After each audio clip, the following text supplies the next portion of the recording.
September 1991. With Danny Wong out of the way, Shrimp Boy expands his base of operation. But as he sets his sights further afield, the young Hopsin boys draw heat from law enforcement.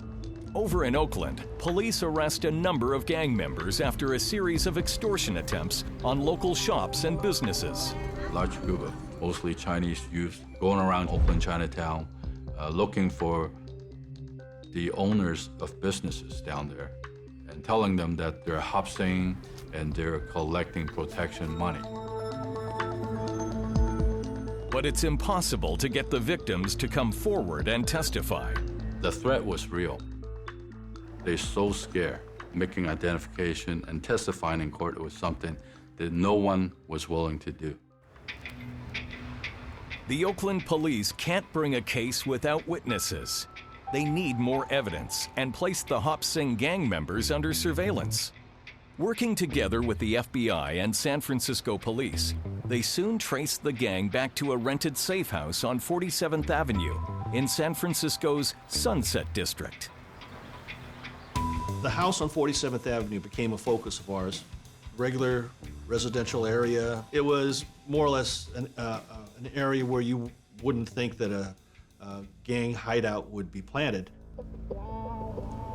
A background check on the rented house reveals the owner is none other than Peter Chong. The police obtain a warrant to search the property. We went into the house and we had to identify home invasion, robbery, paraphernalias, masks, machetes, ropes, duct tape. Also, we have recovered bulletproof vests, one with Peter Chong's name on it. But that's not all. The search team find evidence supporting their suspicion that Chow's gang has been dealing drugs. Piece of luggage empty, but it was locked. We had the drug detection dog came in, and he hit on that right away. Although it was empty, it's obviously at some point there's some drugs placed in that luggage. There's no direct evidence that Peter Chong is involved with the gangs, but after the police raid, Chong's property is a liability. That was Peter's house. He realized that is time, too many people know about his house. He need to change that house. Chong orders one of Chow's leading soldiers, Chol Soo Lee, to burn the house down.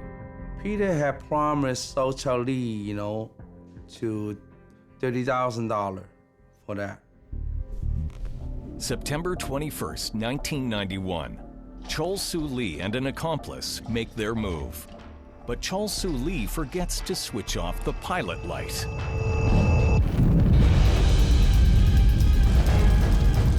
It causes an explosion that prematurely sets the house ablaze. Now that we see the phone call, the house got bombed, and they all lit up on fire. Chol Soo Lee suffers burns on 90% of his body.